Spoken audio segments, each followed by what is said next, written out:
Welcome to our show, All the Good Ones Are Taken, also known as ACOT. I'm Alex. And I'm Meagan. And this is our podcast.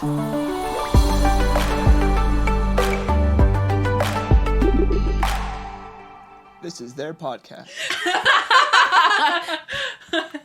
On this week's episode, we have a very special guest, my husband and our producer, Shelby Pease. Hello, everyone. Woohoo! Glad to be here. And we are excited to have you. So a little bit about why Shelby's on this episode today. First, we wanted to let our audience get to know Shelby a little bit. He is just as much a integral part of this as me and Alex. So wanted to introduce him a little bit. And also, he graciously drove 3 hours to a city and 3 hours back to visit my favorite author, and while we were in the car, we listened to this audiobook. So he is just as familiar with it as I am, so we are excited to have you, and can't wait to hear your thoughts. Yay, Shelby! Yay. Thank you so much. Excited to be here. Don't read books very often, but got to listen to this one with you, so excited to share my insight, I suppose. I think the last book that I made him listen to was Daisy Jones and the Six when we were living in Ireland. Oh, Gone Girl. You're right. I forgot about that. We did listen to Gone Girl on a long road trip to Mara and Hannah's beach house. Aww. And like Galveston or whatever. I'm sorry I didn't go on that trip. Anyway, fun times. That's a good one, Gone Girl. That's what got me back into reading again, actually. Mm-hmm. Yeah. So, Alex, how was your week? I know we just caught up 2 days ago. But 2 days ago? Oh yeah, I guess that would be Sunday. It's been good. It's been good so far. It's only Tuesday, so there's the rest of the week to be seen, maybe. So yeah, we'll see. sad face. Doing good. Good. I am off this weekend to my friend's bachelorette party in Charleston, South Carolina. Yay! That's exciting. And we leave midday Thursday, and it is Tuesday, and I haven't even looked at packing or... But as you should. That's how trips go. I hope you'll have a great time. I'm excited, and the girl that we're celebrating, she loves planning things, so we're going to the museum, we're doing a bunch of different fun activities. So I'm excited. Can't wait to celebrate you, Amy. Yay, Amy! Yay. Congrats. And Shelby, how about you? How's your week? We didn't get to hear about your Sunday, so how's it hanging? We got Monday.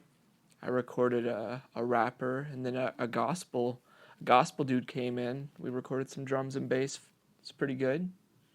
So what do you do for a living? So right now, I'm working multiple jobs. I'm currently an audio engineer, run live sound, and I work at Dutch Bros. And shout out to Dutch Bros. And yeah, Sponsor shout out to us. Dutch Bros. I just got a free meal from them.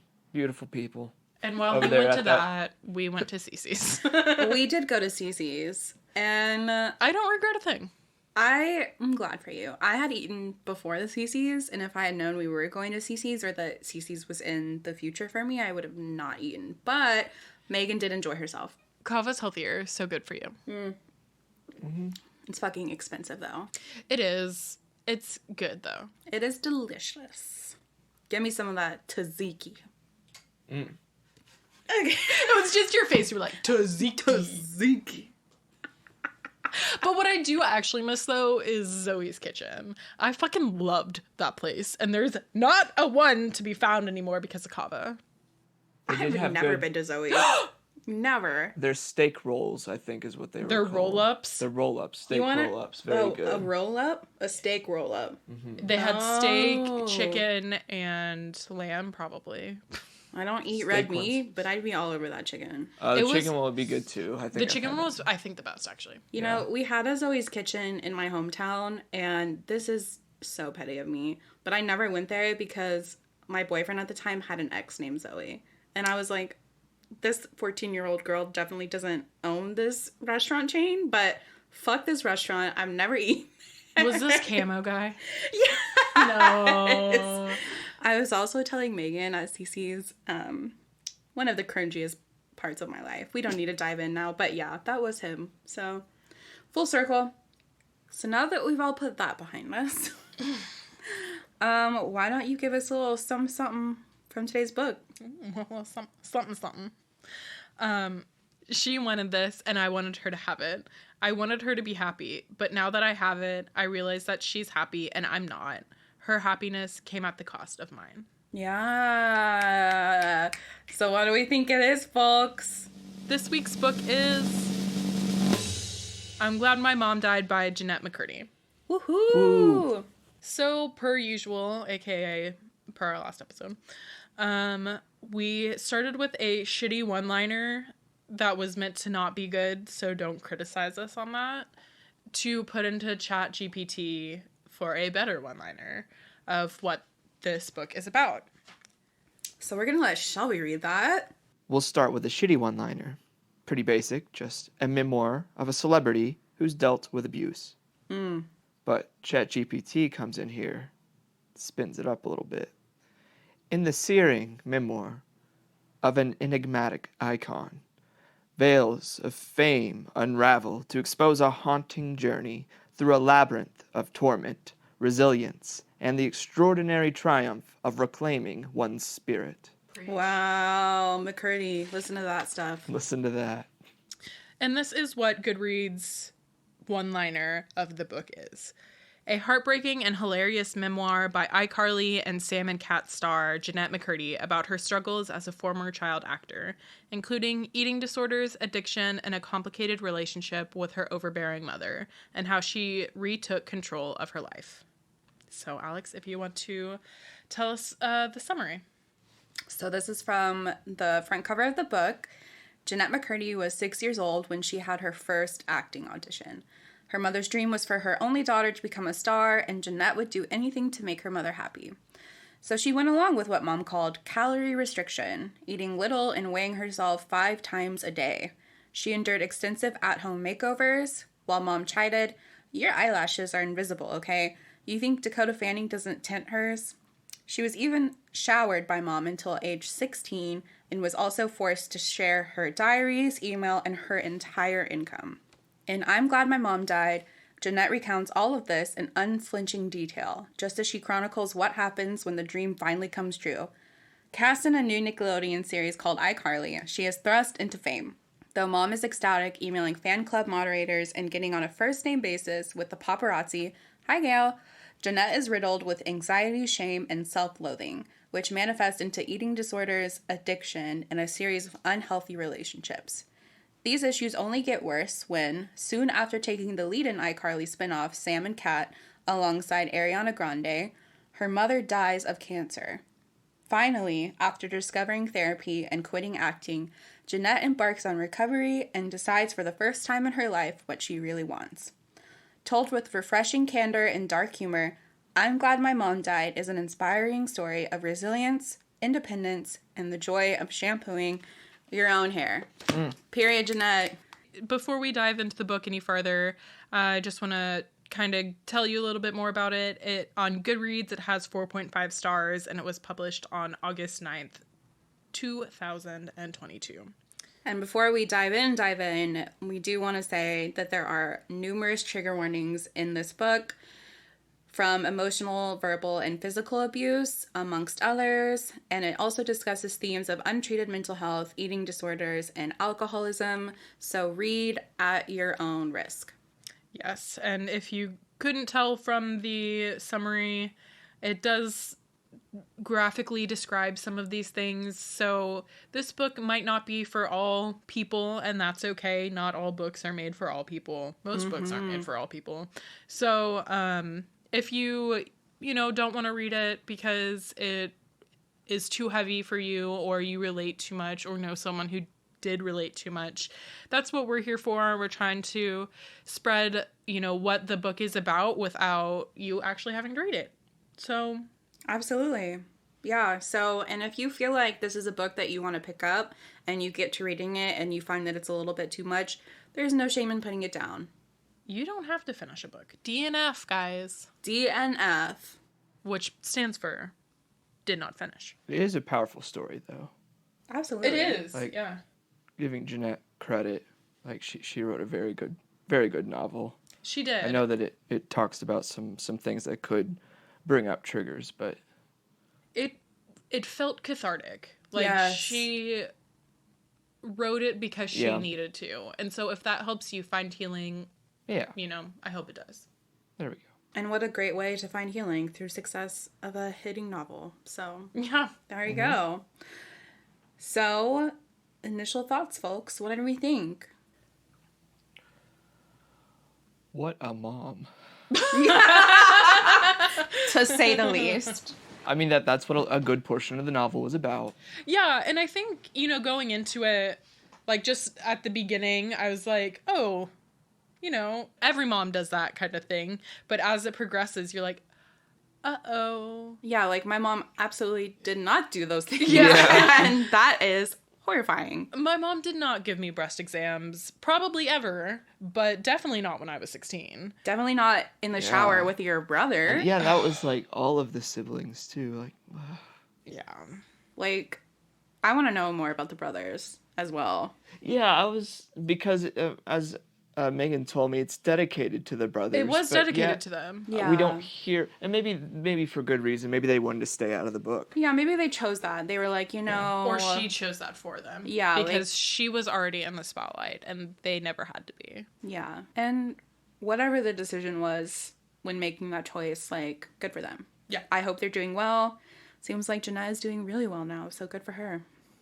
I don't know. I will say that the book left on a very unsatisfyingly less hopeful note than I was anticipating. Yeah. And I think there is a point of that. Like, the hopeful message was her sharing her story. Yeah, that's what we were talking about. That's what this book is part of. Is like the happy ending almost that we were we always expect in a book. But yeah, this one didn't just like give us like, oh, and now I'm doing so much better, and I have like all this stuff again. It's like, no, it just like kind of ended where it did. Yeah. And I think that was intentional because, like, this is her reality. This is her life. Yeah. You know, a lot of times things don't have that perfectly wrapped happy ending. Like, her mom died. She was sifting through this trauma. Like, it's going to take probably the better part of the rest of her life to find that happy ending for herself. And so it makes sense that we're left with a realistic ending, although it is unsatisfying. Yeah. And she was really fighting the whole time with the idea of her mom being the bad, like the bad villain. guy, yeah. Like Yeah. it really wasn't until the very end that she even, well, she mentioned it throughout, of course, but like that quote about the what was on the tombstone, for those that didn't read it, it was a lot of positive adjectives about a person. Yeah, do you want to read it? Oh yeah, is it on? So in the book it says, I sit cross-legged in front of her grave. I take a longer look at the words on her headstone. Brave, kind, loyal, sweet, loving, graceful, strong, thoughtful, funny, genuine, helpful, playful, insightful, so on and so on. Was she, though? Was she any of those things? The words make me angry. I can't look at them any longer. Why do we romanticize the dead? Why can't we be honest about them, especially moms? They're the most romanticized of anyone. Yeah. I mean, and that's facts. Like, why do we romanticize mothers? I mean, obviously, those who have mothers, good mothers, unlike Miss McCurdy, R.I.P., it is easy to romanticize them. I think it's easy to romanticize anyone who's dead. Yeah. But I think specifically when it comes to mothers, and I can't say anything because I am not a mom, but Nor are any of us. no one here in this room is a mother. Yeah. No. But they give a lot and expect something in return, and that's not really how it should be. Yeah. Unconsciously sometimes. Yes. Sometimes it is conscious. They plainly tell you, like, oh, well, I birthed you, so XYZ. Right. But And sorry, and I should have been clear, not all mothers, a lot of mothers. yeah. Yeah, absolutely. You know, you don't get to choose if you're born. So it's not a matter of, you can't expect a child to understand No. gratitude. It is interesting the idea of a mother trying to live out a life, like a life that she thought as a child she would have, but then she became a mother, so she kind of, in a way, forced, in this book, literally forced her daughter, which the father, that was a twist. That was a twist, Rue. The father that we hear about the entire book, at the very end we realize was not the actual father. Well, and I have to question, like, if I was him, why stay that long? Yeah. That's a great question. That's never really answered. I think, I'm assuming, because you're right, like, it is not mentioned at all. I'm assuming that he was so used to being tied to Jennette's mother, and the fact that he knew that to these children who are already in a shitty situation, that is their father, like, almost being compelled to stay. Yeah, but at the same time, like, being threatened out of your own home with a knife, being accused of, sleeping with other women all the time, like, no, it was the mom who did that. Ironically, yeah. Yeah. Because, and it's funny because Jennette's mom always throws around the word, like, slut, or you're a cheater, and it's like, homegirl, It's had you. many children out of wedlock with this other dude. Like, the hypocrisy is so intense with this woman. Yeah. And I think that's another really big part of mothers who are like this, who exist in the real world. They like to pass themselves off as kind of like this martyr. Oh, absolutely. Yeah, it's like, oh, because I've birthed these individuals and because I've had a shitty time in my life, therefore I get to play the victim day in, day out, and sorry if you're suffering. I'm not going to meet your needs, pretty much. So one point also is, I think there's several different things that you could, like, quote unquote diagnose the mom as. Mm-hmm. But at the very, very minimal, you could call her an emotionally immature adult or mother. And I'm sure when she looked back on her life, she said, but Jennette said yes to all of it. Right. She never said no. She never said stop. So how can she blame me? Yeah. How was I to know that my daughter didn't want this when she never told me? Which is such bullshit. Of course it is. Yeah. But I think a lot of people can relate to that, but a lot of mothers might not even know that they do that. They don't. That's the thing. They're so caught up in that mindset that they're like, I can do no harm, while they're doing the most harm to the They really children. have to be, too, because it can be very obvious to other people. It's like, whoa. Like, especially throughout the book when they were bringing up to her mom, it's like, okay, the anorexia thing, they didn't think that it was because of the mom, of course, but it was something definitely happening, and it was because of her, so. Right. Mm-hmm. And the fact that, like, the part that got me tearing up was when Jennette teared up in the book. Yeah. And it's when it's at the end when she's, like, thinking back on her life and being that 9-year-old in the doctor's office, and the doctor asked Miss McCurdy to come out and say, I think she's anorexic. And she's like, oh, what do you mean? I don't know a thing about this. The gaslighting. Right. And her being like, well, but you do know about, you encourage this. You tell me to do this. And she had to, like, take a breath in the audiobook and be like, learning that wasn't okay was a foundational rock that crumbled in front of my eyes. Yeah. I mean, because when you're that age, and before I dive in, like, firstly, I think it's so important for people deciding to read this book to either totally or partially listen to the audio version, because it makes such a difference hearing it in Jennette's voice. I would recommend the entire audiobook. I would. And I bought this book because, I mean, the cover is stunning. It really is. Like, it's eye-catching. It's bright yellow and I love pink. the colors. Yeah. And I'm Glad My Mom Died is such an aggressive title. And the facial expression, too, gets kind of holding like the urn. She's just off kind to of the like, side. Just, yeah. Yeah. And I think their marketing team did such a good job on like putting that cover and title together. So kudos, team. Yes. Absolutely. But so I bought it, and when we decided to do this, I was running out of time.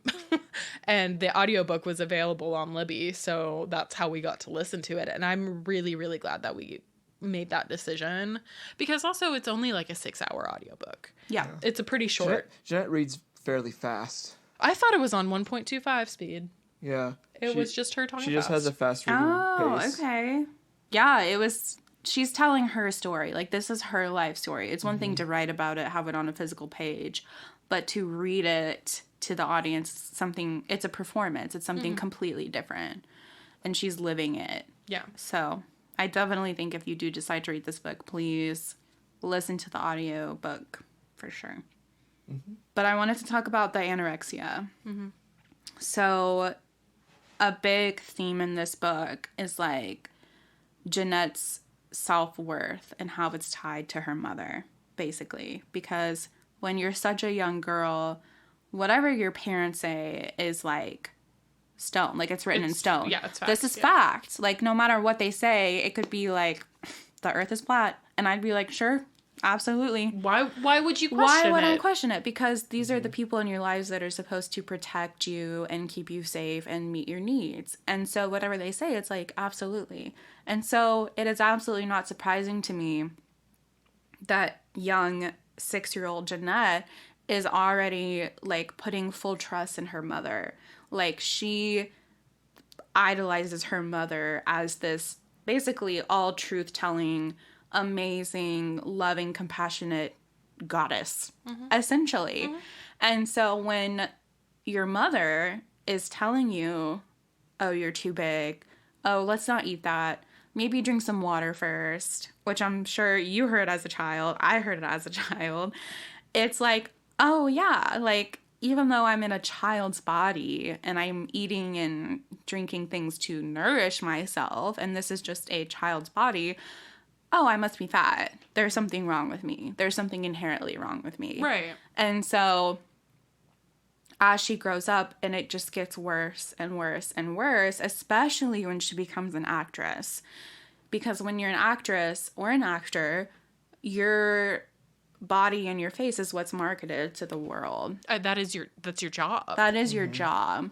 And so it was not surprising to me at all that her anorexia was exasperated by the fact that her mother pushed her so hard to become an actress. Just like Shelby said, because she wanted to be an actress when she was younger, and that didn't happen. Yeah. Gotta live it through another means. And that's through her daughter. Lives it through her daughter. Yeah. And that's why she did live it through her daughter, because she made most of the choices for her daughter. Like, it wasn't... And the money. Yeah. And the money. That too, especially that part where even, like, further in, when her mom was writing to her and writing nasty things about her because they had a falling out and was still asking for money for a new fridge. Yes. She says it's... The paparazzi took a picture of her and her boyfriend, but her mom doesn't know that she has a boyfriend. And it gets leaked, and her mom sees it and calls her and emails her and leaves voicemails and everything, and is like, you ugly slut, you're a garbage human, you are a fat piece of shit, like, you shouldn't fit into this bikini, like, you look gross. Which I looked up those pictures. Oh, did you? I did, because I was like, well, who the fuck was she in Hawaii with? Because, you know, I'm nosy, whatever. Yeah. And so I was like, yeah, let me see who she was in Hawaii with. Because, like, all I've known about Jennette McCurdy in my life was because of iCarly. That was something, like, a core childhood show that we watched. And so when I was growing up, I was kind of growing up with Jennette. So I wasn't really paying attention to, like, what was happening in the papers and, like, all that stuff. Right. And so... These are the photos? Sorry, yeah, tell us what you see, Shelby. They don't look... Okay, the she makes it seem so awful. Yeah, exactly. Like... So she's of age. She has a boyfriend. She took a vacation given to her by the company that she works for. And her mother is telling her that she looks like this fat slut. And it's like... From those photos. in those photos. And the photos are fine. And she's Yeah. wearing, like, boy shorts. Because she's so ashamed of her body. Right.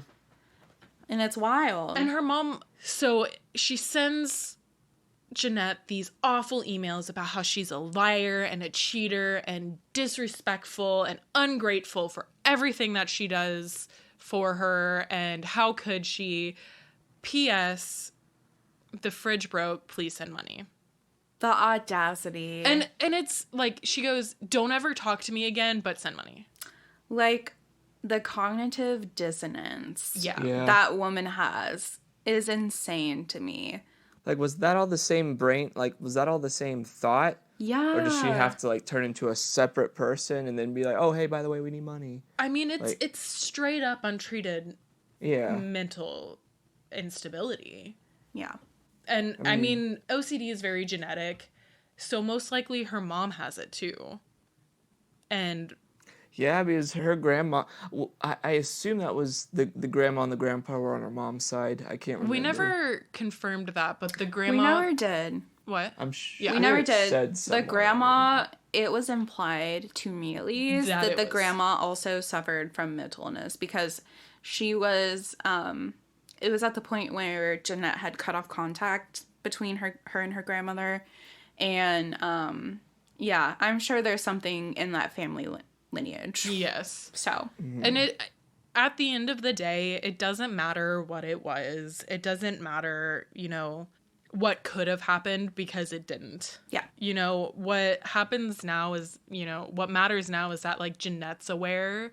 And if she ever decides to have kids, or even just for her own self-preservation, getting the help that she needs, going to therapy, if needed, getting on medicine, going into a psychiatric hospital, like there's so many ways, thankfully now, that are available to us that, you couldn't talk about when you were our parents' age. Well, and just society itself has Right. shifted. I'm not saying there's not work left to be done. Absolutely. Of course, there's always work to be done, especially in this fucking society. But This hellscape. this hellscape that we sift through, That's what the books are for. that's what the books are for. But Not this one. not this one. This one was Jennette's hellscape. Yeah. And the thing is, now, I'm like, blah, blah, blah, blah.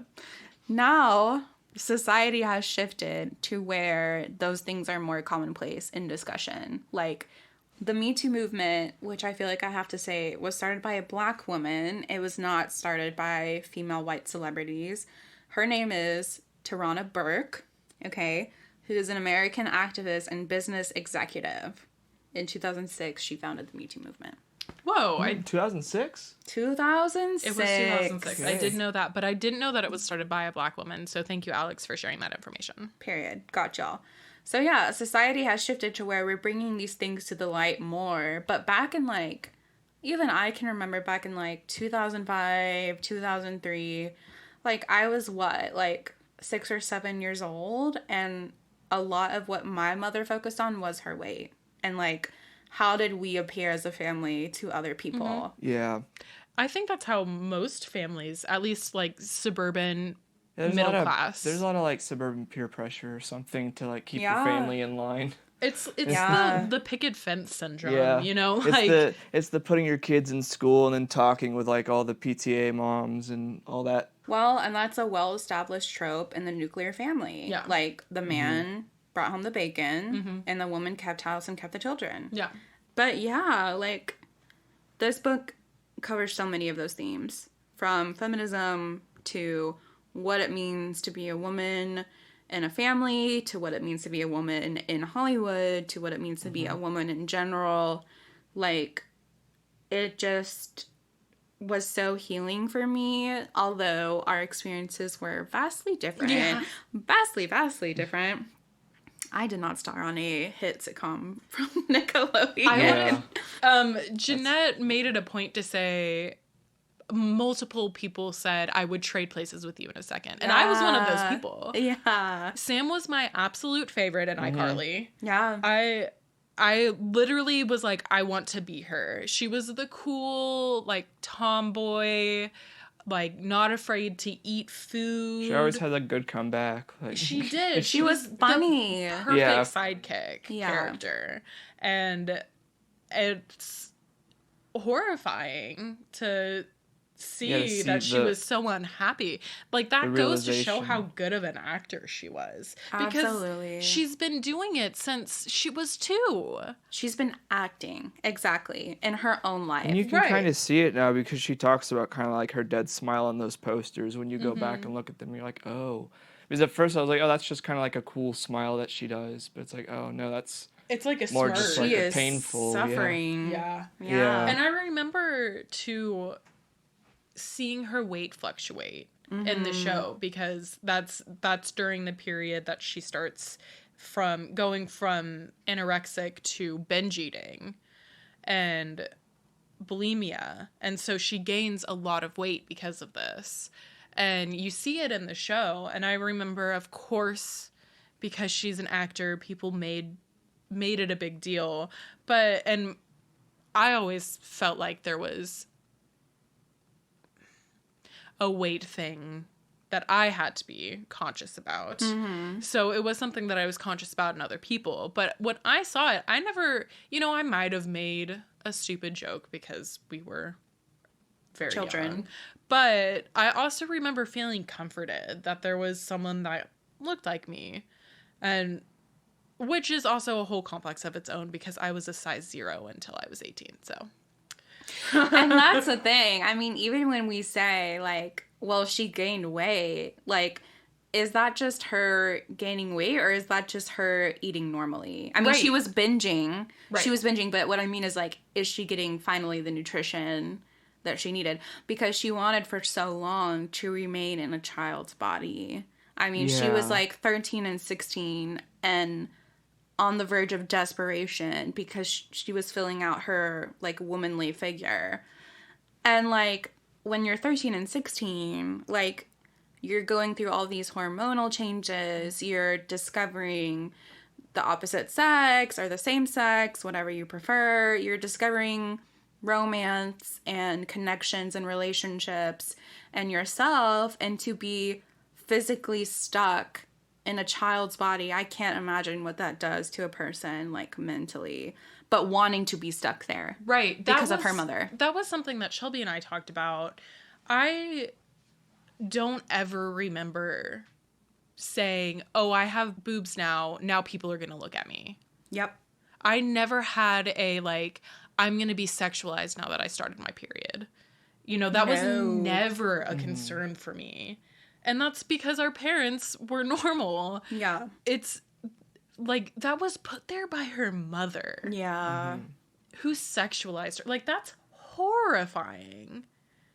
To, like, have a very normal and celebrated thing happen to your body, and your mom to say, oh, you slut, essentially, like, and she mentioned when she started her period being like, I should have just kept starving myself. Yeah. Because then it would have pushed this off further. Yeah. Which is so unhealthy. Yeah. It was, like, interesting because I don't know if this is exactly how it fell into place, but I guess it's like she still had that mentality from her mother of wanting to be a child and do what she could to be a child while she had a mortgage, like, that far into her adulthood. Like, and again, I think a lot of that is being a child actor too. You don't have that part of your childhood that a lot of others do because you're in there filming all day long. You're filming 20, 40 episodes per season. Yeah, I mean, a lot. And, you film that all at once. And what you're doing schooling in a trailer or something because you can't go to a normal school. It's got to be different. And she was homeschooled anyway. Yeah, oh, that's true. Because of her faith. Mm-hmm. Which I actually didn't know that she was an ex-Mormon. I did not know that either. Y'all want to hear something funny? So when I was taking notes for this book, I literally, like, instead of jotting down, like, like page numbers and stuff, I literally just put, like, themes. So this is how the first 3 goes. Mormonism, breast cancer, trauma. That's literally. Honestly, that's what we should have used as the shitty one-liner. Like, What to come up with? Yeah, sound up. I mean, do you want to talk about that a little bit? We are non-Mormons here, or Latter-day Saints, I think is what they prefer to be called. She definitely used it as like an escape earlier in life, like having those 3-hour sessions or whatever at the church, away from the family. And she hated her home life. Mm-hmm. Yeah. And her house physically. Yeah. I was raised Catholic, which I guess you could kind of compare to Mormonism in the sense of just like strict rules. So I think what is interesting to me is that she doesn't identify as a Mormon, but she loved going to church. Yes. You know, I think that is what speaks the most volumes here. And all of these ideals she holds on to, like not wanting to have sex until she was married and a couple other things. Yeah, she held on to the first a couple kiss. After. That was all I wouldn't even say was put in there by Mormonism. Sure, it was probably encouraged by the Mormon church, but it was her mother who was the one who was like, you slut, you sexual being, you have boobs and an ass. You either hang out with other Mormons or you hang out with gay people or whatever is not what she said. That is what she said. She couldn't go to her boyfriend's or Miranda's or something because she wanted to, because her mom would only let her hang out with other Mormons or gays. Yep. So that's why it was okay for her to hang out with Colton the gay. Yeah, Colton. Yeah, I think it was also very interesting that when her OCD symptoms started to present itself, it appeared to her as the Holy Ghost. You're right. That was really interesting. Mm-hmm. It made me sad. Because, I mean, like, when you're raised in a religious household like that, like, you always hear about, like, God or Jesus talking to you, and, like, they always kind of say, like, oh, it'll happen one day, like, type of thing, or whatever. And so she's, like, this young girl, her only escape is church, and then she's literally struggling through this mental illness, raw dogging it, like, at the age of 8. Yeah. Her mind's gonna put one and one together, and like, oh, this must just be, you know, what I'm learning in church. Oh. Exactly. This is what they taught me. And the fact that the first thing she did when she heard it was like, Mom, the Holy Ghost is talking to me. And her mom just sat there and looked at her like, oh shit, and didn't do anything. It's like, oh, this is something I have to gaslight about. Yeah, seriously. And her grandpa was like, hey, it's been a couple of years and she's still talking to herself and like, doing the rituals. And this isn't like... I do like the spin, though. She talks about... She goes, and I do like spin. That's fun. That is it's fun not, time. though. I think... Well, it's not in the context of everything, but like... Because the thing is, she has to do it to get into her bathroom. She cannot walk into her bathroom without doing that. It's like probably even public bathroom. Yeah, like any 2p she has to spin. Like, that's not a... It's a fun anecdote in the context that she puts it, but it's a hard thing to live with. Yeah. And, I mean... Of course, that's not going to be the only thing. Right, and, you know, she had to touch the band of her underwear 5 times, you know, and things like that. I think while Jennette does raise awareness of OCD... she doesn't do a very good job of explaining what it is, because there's a lot of forms that it can take, and one of them actually is, like, over-sexualizing things, which maybe that's what her mom had. Intrusive thoughts, things like that. Yeah, of, like, unwanted sexual images that just pop into your head, and you're like, well, what if I do that? What if I do that? What if I do that? I have to do that. I have to do that. I have to do that. And that's all you think about. And so it's I don't know. Okay, so as we know with the DSM-5, there are numerous definitions and qualifications for a disorder. So obsessive compulsive disorder can be defined by recurrent and persistent thoughts, urges, or images that are experienced at some time during the disturbance as intrusive, unwanted, and in most individuals' case, marked by anxiety or stress.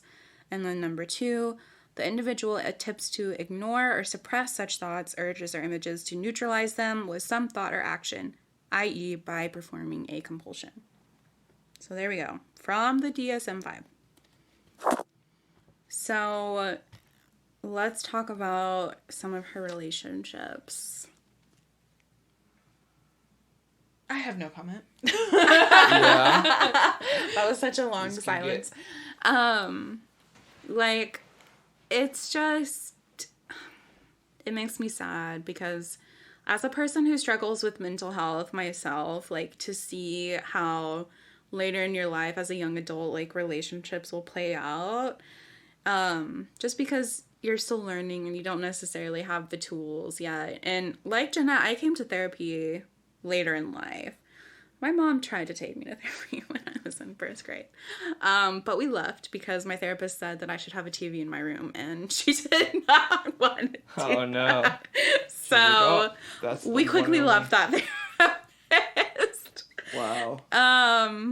Yeah. Megan's jaw dropped. But yeah, as a person that didn't come to therapy until later in life, like, it's just interesting to see how much those early years really do impact your later years. Yeah. When we were listening to this, I mean, like, about halfway through, our jaws dropped, and then they just kept dropping. Yep. Like, there was just a new thing that would happen, and you're like, no. Like, no. Like, no. I love how she writes in the huh? Yeah. Y'all remember Yeah. that? I was like, yeah. She wrote this book very brilliantly. Yeah. I think the way that she starts, like, she writes it as if she was that age. Mm-hmm. You know, as if she were a competent person being able to write, you know. So she is framing it as, well, my mom's beautiful, and my mom's powerful, and my mom knows everything. And it's not until, like, the very end that she's like, uh-oh. Not true. I am not okay. Yeah. Yeah. But, and of course, love from a romantic partner does not change anything about you, essentially, you know, fundamentally. So, but I was still hoping that after her other shitty romantic partners, the last one was gonna be good. What was his name? Oh, Steven? the Italian man. The Italian one.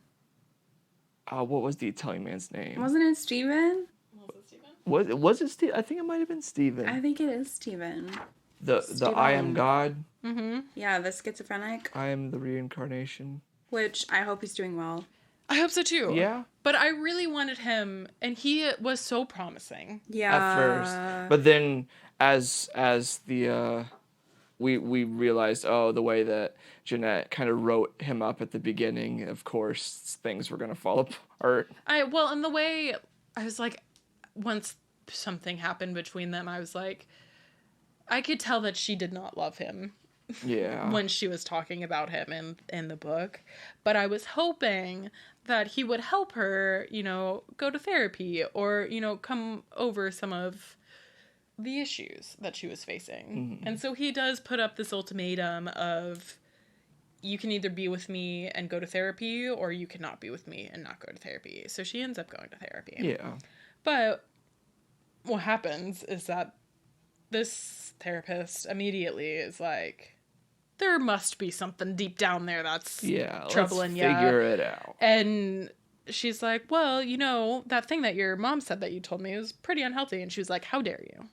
And she left. And never saw her again. Which is so, like, I was Team Laura. Like, I was there for I that love therapist. Laura. Like, she was her date to things. Yeah. You know, how, like, not many therapists will do that for you. Mm-hmm. Yeah. But I was hoping that they would be a good couple for each other. But then he comes back from a trip and says, Jennette, I am God reincarnated. and we're going to go to church. I knew that was heading down a steep decline when he suggested the fact going to church with Yes. her. Yeah, he So- suggested church first, and then, like, a little bit later, he's like, oh, you know what, I'm God now. Yeah. I was like, oh, honey, leave. Run now. But she Or get him couldn't. help. She didn't know how to. And I do think, you know, at the end they were good for each other in a sense of like they both got them to a place to get help. Yeah. I want to talk about Joe. Y'all remember Joe? Very barely. Okay. As you should, because he's... Was Shit. Joe the guitarist? I think so. Or was Joe In the the first band? one? Joe was the first one. Oh, The first long-term boyfriend who was like 40? Yes. Yes. Okay. Oh, that's so right. this is when she starts lying to her mom about the boy she's seeing. Okay. And she essentially lies and says, like, oh, I'm going to go see Miranda. I realize she's going to go see this boy named That's Joe. another relationship we need to talk about. Yeah, her and Miranda. I'm happy about that one. Me too. It made me very happy. Okay. But so she lies to her mother. She says, I'm going to go to Miranda's. Listen, that's never true. Okay. But That's never true. They never see each true. other 3 times a week, but it's never true. in the context I know what of you her, mean. like, trying to be honest with her mother at this point, never true.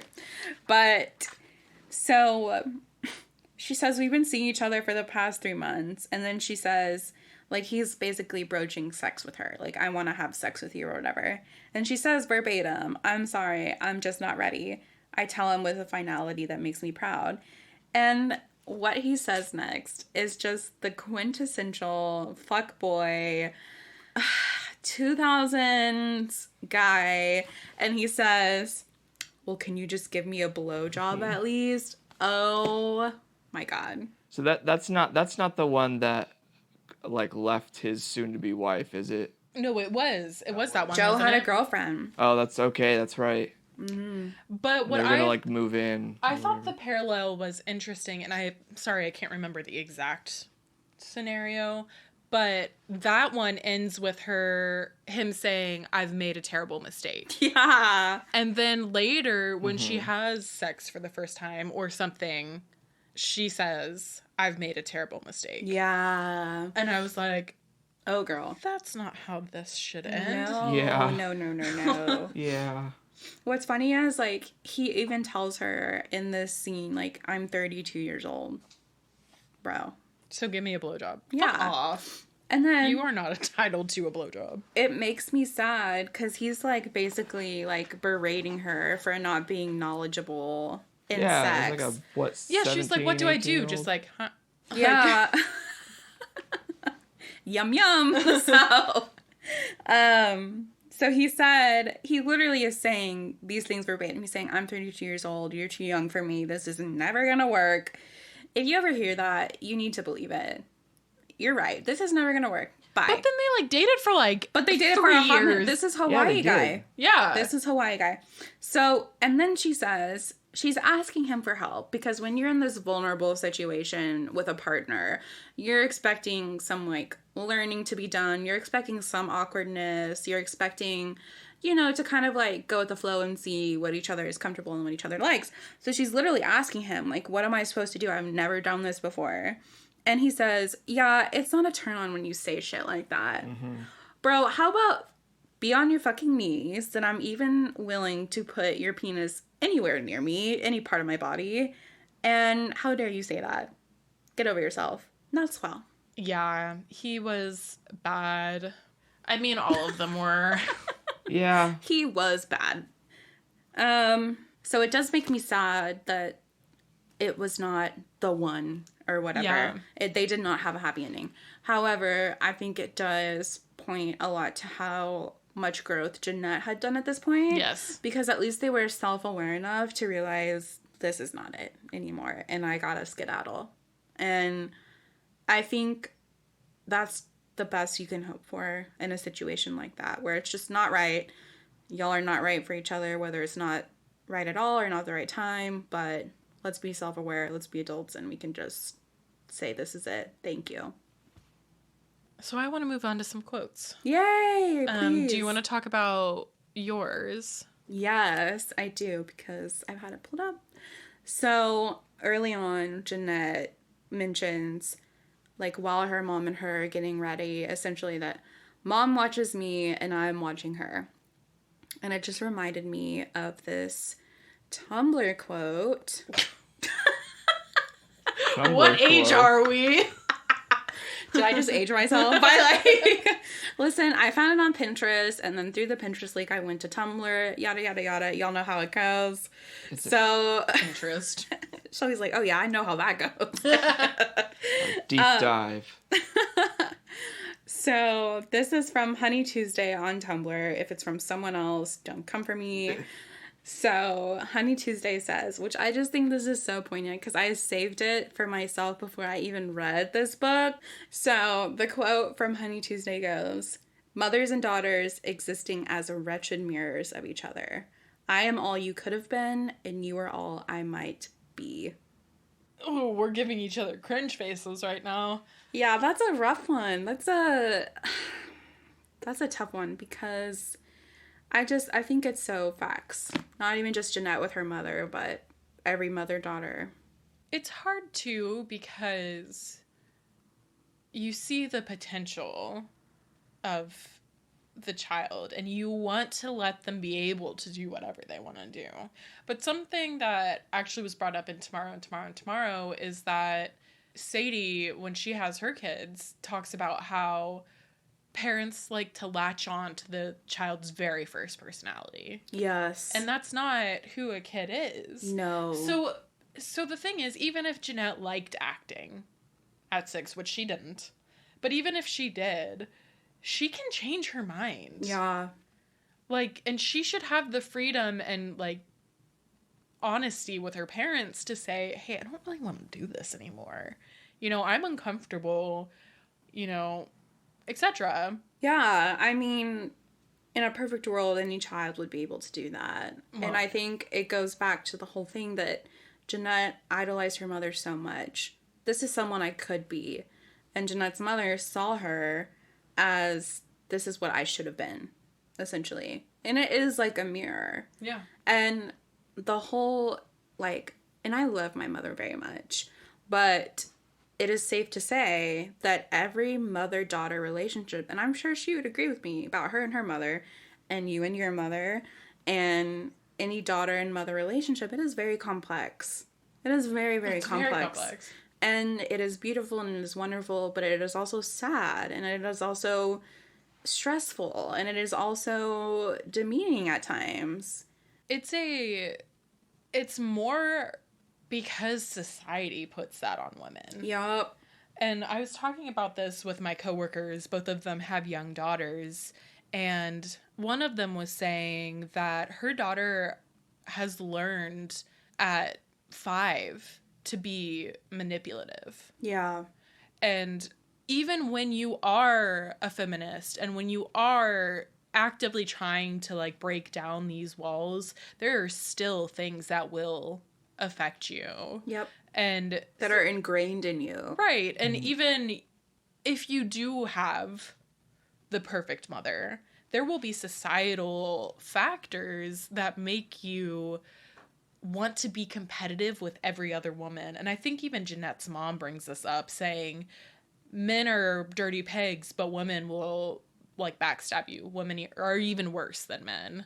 And it's this competition that we as women feel that, you know, we shouldn't. And I think both of us are actively trying to get rid of that.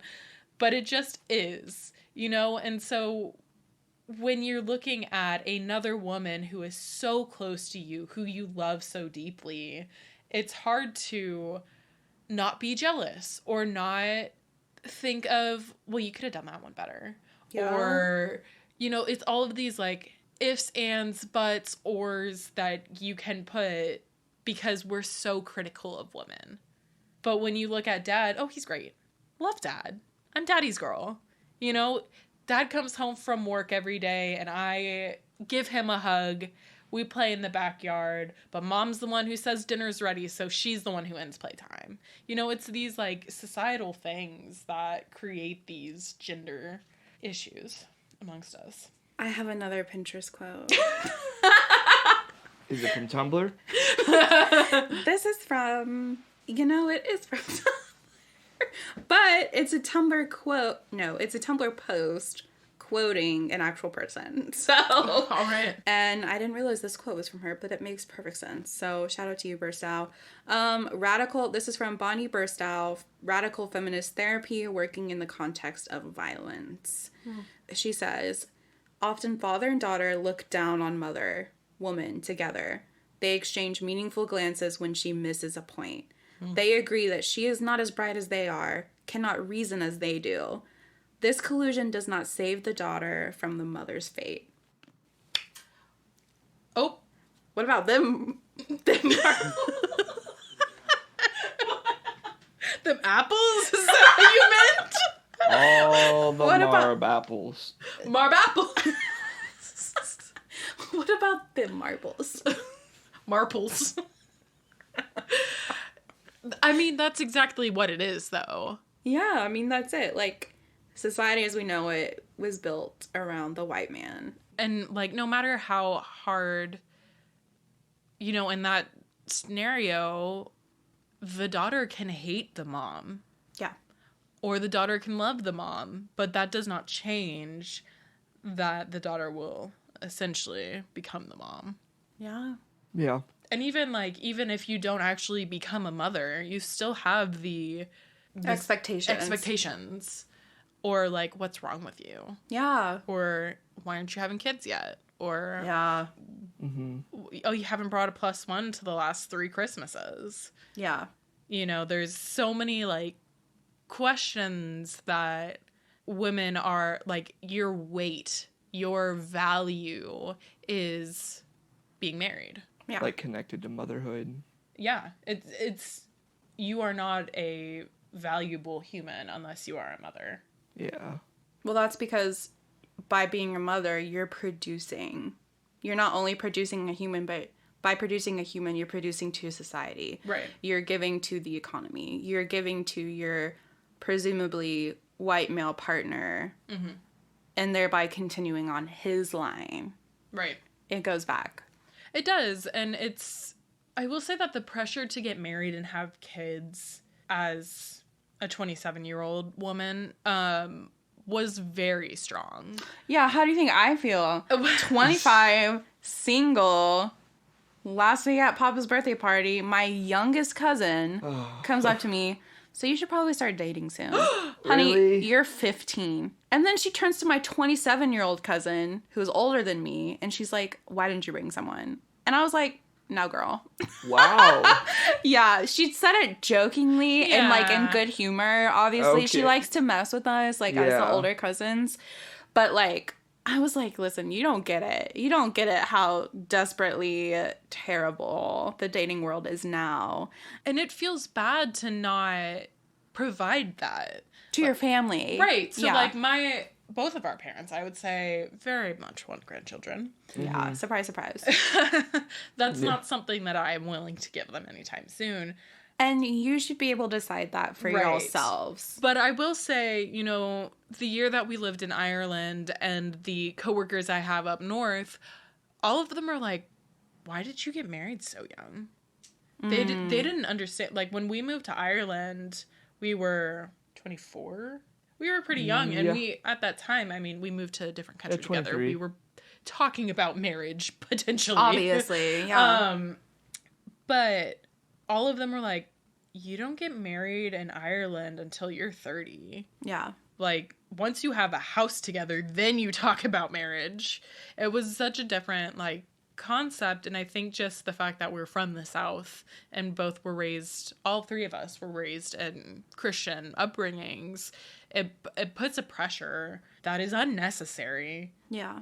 And it's just not feasible necessarily, considering where the world is at, considering where the economy is money for at. myself. You think I can? Yeah, I can't even afford a house, let alone a baby. Listen, I need to take a shower. I can't be providing Take a shower. for a young human at this time. I'm No. sorry, I can't. Like, And of course you would if you had to. well, You know, yeah, of course I would make and it work. people do it. But The whole thing is, like, when you have a kid, you need to do your best to try to have that kid when you are physically, mentally, financially prepared for that kid. Yeah. And that is what so many parents do not do. Right. That is what Yeah. Jennette's mother should have thought about before having kids. Right.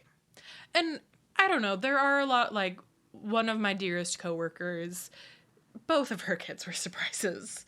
And she's a fantastic mother. Yeah. And I think that happens to a lot of people. You can be unprepared and be a good family. Absolutely.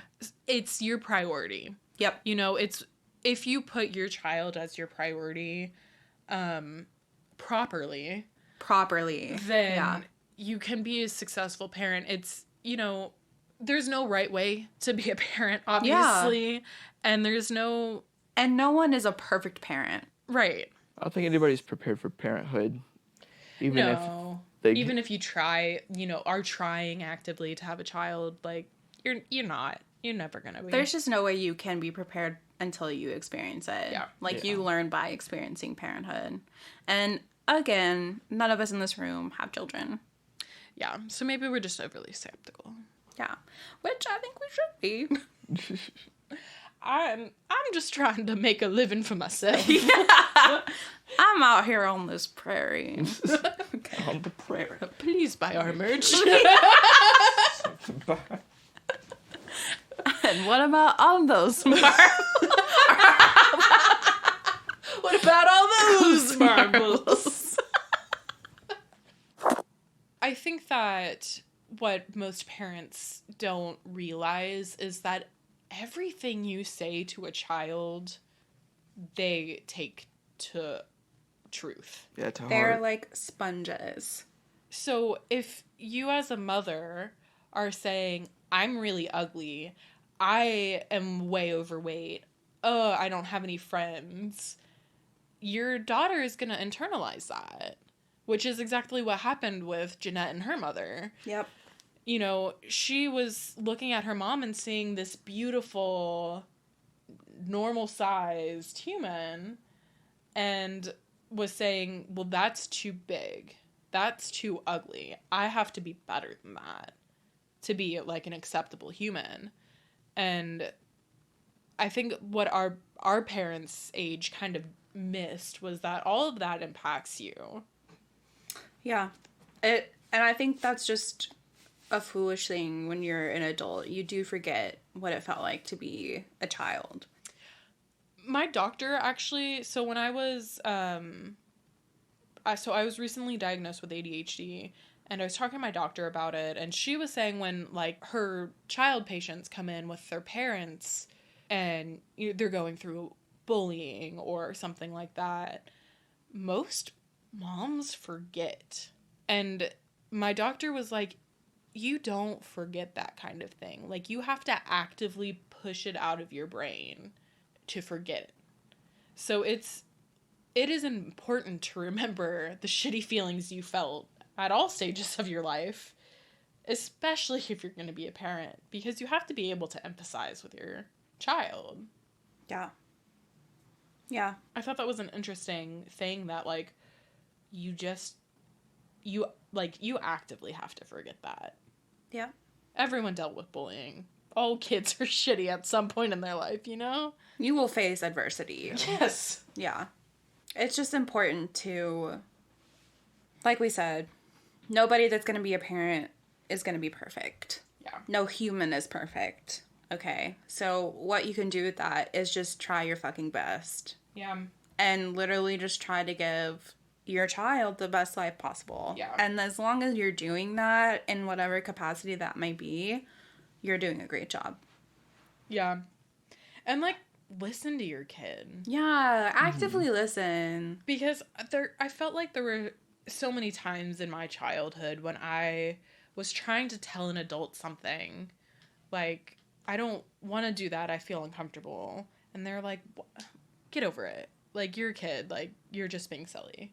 And sometimes it's more than that, you know? And maybe I was being silly in those circumstances. But that's not always true. Like, you need to be able to listen. Yeah, they're not taking the time to actually ask you, well, why are you feeling uncomfortable? Yes. What is the root cause here? Right. And, like, unfortunately, a lot of times, like, and this is why if, and this is a big capital if, I ever decide to have kids, like, I will be teaching them body monotony 100%. Like, you don't have to go hug that person. You don't have to go say hi to this person. I mean, be polite and be a kind human, but, like, I'm not going to put you in an uncomfortable position. No. And that's just the whole thing. Like, you just have to listen to your kids. You have to ask them and push them to talk. Because when I was a kid, I withdrew a lot because I was like, I'm just not going to rock the boat. Like, I don't want to be a burden, whatever. But, like, and my parents would be like, well, how are you feeling? And I'd be like, And they'd be like, okay. Like, no, but ask me. Really sit down and be like, no, but, like, that's not an answer. How are you feeling? You know? Mm-hmm. So. And I think that's kind of what Jennette ended up doing. Yeah. You know, she had tried to say, I don't want to act anymore, Mom. And I was watching a video on Instagram, the holistic psychologist, I think is her name on Instagram. She's great. She did a video on, like, immature parents, what the fuck is it called? Emotional immaturity. Emotional immaturity. So she did a video on emotional immature parents, and it was just, you know, anytime the kid said, hey, Mom, that made me feel bad, she'd be like, oh, so you're calling me a bad parent. Yep. Like, immediately on the defensive. Putting it back on the child. Right. Yeah. And so the kid ultimately ends up withdrawing. And even as an adult is uncomfortable telling, you know, the parents are now mad that we don't have a relationship anymore. But the kid feels unable to go to them for anything because every time they did, they were shut down. It's very interesting. It is very interesting. And I mean, there is so much to dig through in this book as far as psychology, like Jennette's childhood, how that impacted her. I mean, it just goes without saying, like, things have consequences. Yeah.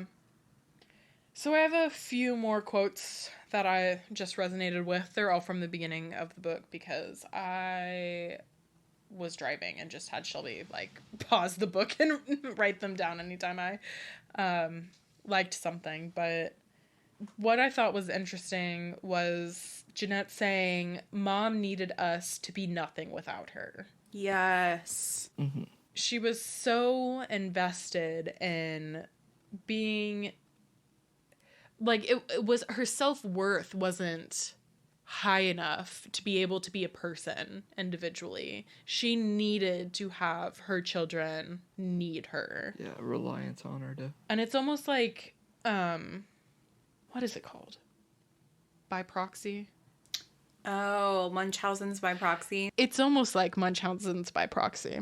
Because of this, like, almost need to, like, torture her kids without, I mean, abuse is torture, of course, but I don't think she would ever view what she did as abuse. No, ain't no way. Just parenting. Yeah. She would view it as loving them so fiercely it killed them. Yeah. Yeah. It killed her. It killed her. And, like, it's so funny that you mentioned that quote because I have it in my notes as well. And I wrote that it is, like, being distraught in the context of your mother is like a badge of honor to Jennette's mother. Like, this is how you gain my approval. Yeah.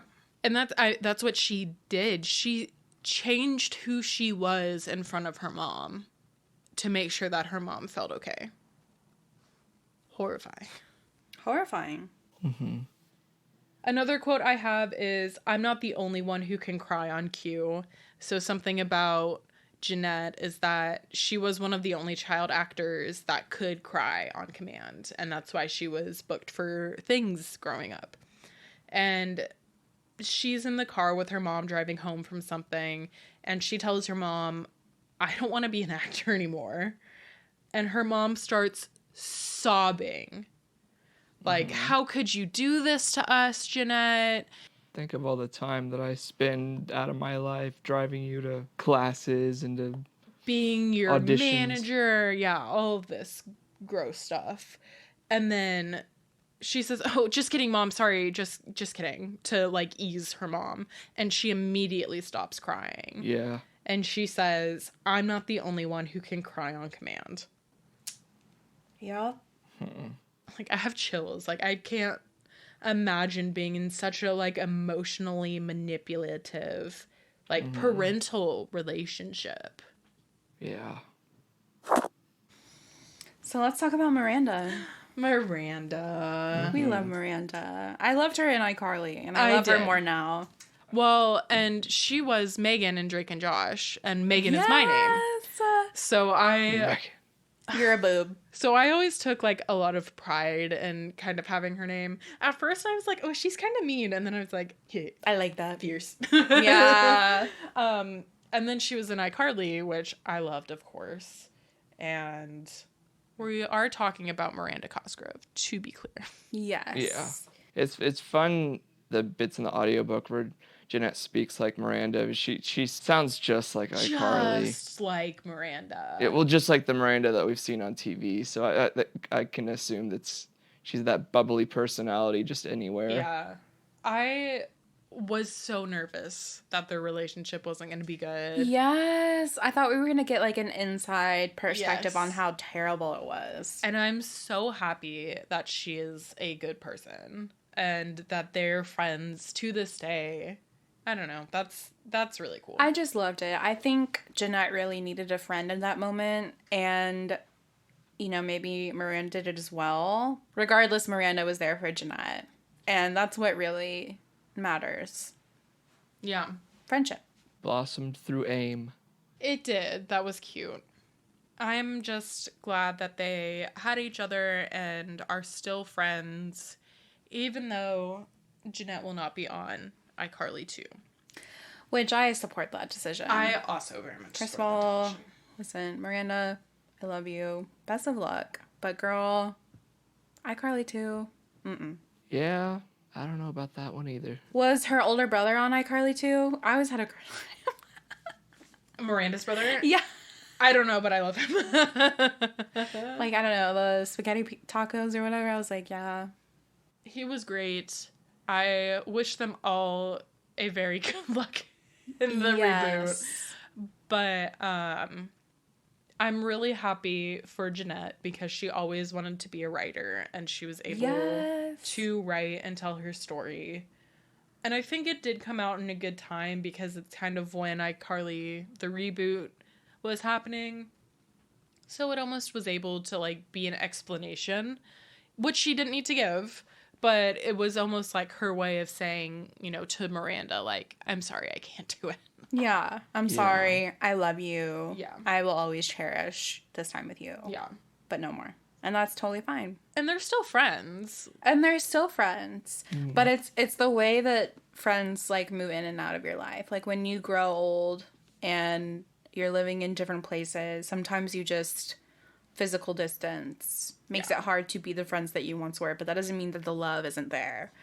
And the quote that she talks about, like, having friends in context. Yeah, where it's like friends from work or friends from the thing I'm doing right now. Right. But that will change, and with time, will they still be friends? And if they aren't, does that validate their friendship? Which, of course, it does. Like, you are friends if you are friends. But I can understand also being a child actor and not being able to understand that. So I am glad that her and Miranda were able to have that friendship as, cast members on iCarly and also outside of it. And a strong one, too. And a strong and healthy one. Yeah.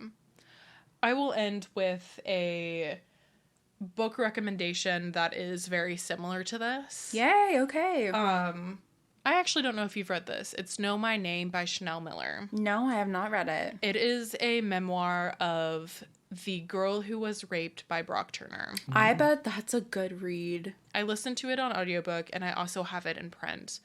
And I think it changed my life. It was exactly what this book was to Jennette. It was her being able to take her name back from, court and being associated with that rapey motherfucker. Right. Yeah.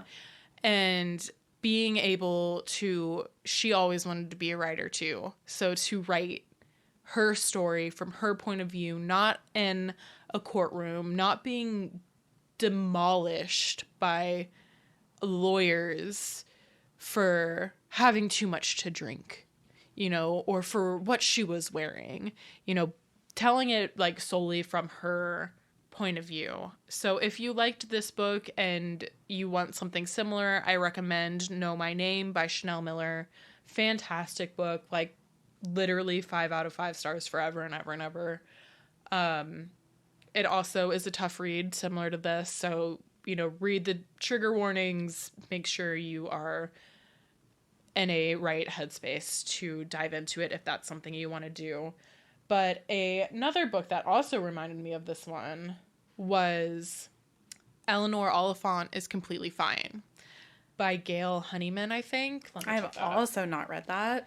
So it was actually Reese Witherspoon's first pick for Reese's Book Club. Oh. I think it was like late 2019, but it is a fictional book, but it explores this relationship of kind of a quirky daughter and her mother. And so, you know, if you are looking for another complex woman mother-daughter relationship, I recommend checking that one out. Great book. I didn't like it nearly as much as either one of these books, but maybe it's right for you. So just wanted to throw that out there. There you go. Nice. Thanks for the recommendation. Yeah. All right, folks. What are we rating this bad boy? I think because of the audiobook and because I know what it means to Jennette as an artist and a writer, it is a 5 out of 5. Great. I'll give it a 5 out of 5. I haven't rated too many books, but I'd say that this was definitely worth the time. It was worth the time for sure. Absolutely worth the time. I put in my Goodreads review, I was like, a necessary read. Yeah. And you do not Yeah. have to be a female or to read this book and find something in it. Like, it is for truly everyone. I mean, of course, central to mother-daughter experiences, Yeah. but something for everyone. Because I read the audiobook, 5 out of 5. Normal rating, 4 out of 5. Yeah. Mm-hmm. I But support that. Jeanette, I love you, girl. I wish you the best of luck. For sure. If I ever see you in real life, I'm calling you Jennette, not Yeah. Sam. I'm definitely not mentioning that fucking butter sock, okay? Oh my Yeah. god. Or fried chicken. Calm down, everyone. But, yeah, what did you think as a not mother-daughter relationship? Well, I mean, I kind of had the aspect of I grew up literally watching her on TV. Yeah. So it was just so interesting seeing the side that I never would have thought was happening. And like, yeah, I remember hearing stuff about it when the book first came out, but it was definitely very eye-opening to dig in. And she does do things with a nice dark humor.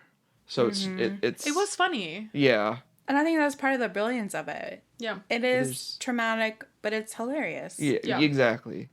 There's traumatic parts, but she makes it digestible and readable. And Yeah. So do you Yeah. think, you know, as a not woman reader, you were able to get valuable pieces from it? yeah, for sure. I love that. Should be read by all. Yay. So we recommend. I think that's a resounding yes. We highly recommend. Highly, Highly highly. recommend. As long as you read the trigger warnings and are comfortable with some of the things that it brings up. Yay. And thank you for Jeanette for writing this. Yeah. I Yes. mean, Not that she'll ever listen to this podcast. I mean, maybe, but I would actually be Maybe. like sad if this was the one that she listened to. I'd be like, listen to our other ones. listen to our next book. Ooh. Ooh. Segue. Okay, folks, so our next episode is going to be The It Girl by Ruth Ware. Yeah, so if you liked this episode, please mark Jennette's book on Goodreads. Rate that, but also rate us at your streaming platform. We are at goatpod@gmail.com. Please email us with suggestions, or if you're looking for recommendations, we might feature your email on an upcoming mini-sode. Ooh. Ooh. And check out our social media at goatpod, ATGOAT, stands for all the good ones are taken, pod on Instagram. And yeah, please let us know what you like, what you don't like, but be nice because very my nice. feelings are sensitive. But be real. And yeah, just thank you so much for listening. This has been All the Good Ones Are Taken. All the good ones are taken. Woo! Boop, boop. Woo! Hello, this is future Meagan and Alex coming in to say, What's up? What's up? No. Let's keep going. Saying that Jennette McCurdy now has her own book club, so check her out on Instagram. She is so amazing. I've been having a great time following her on TikTok and Instagram. Another thing that I wanted to mention is that she recently posted that she has been called the author, like anytime a new person comes to her, they say, oh, you're the author of I'm Glad My Mom Died, instead of, you're Sam from iCarly. And I thought that was very beautiful, and that was her way of like announcing that she was on the New York Times bestseller list for like 50 weeks in a row. So congratulations, Jennette. You honestly really deserve it, and we are really glad that we covered your book. Facts. You go, girl.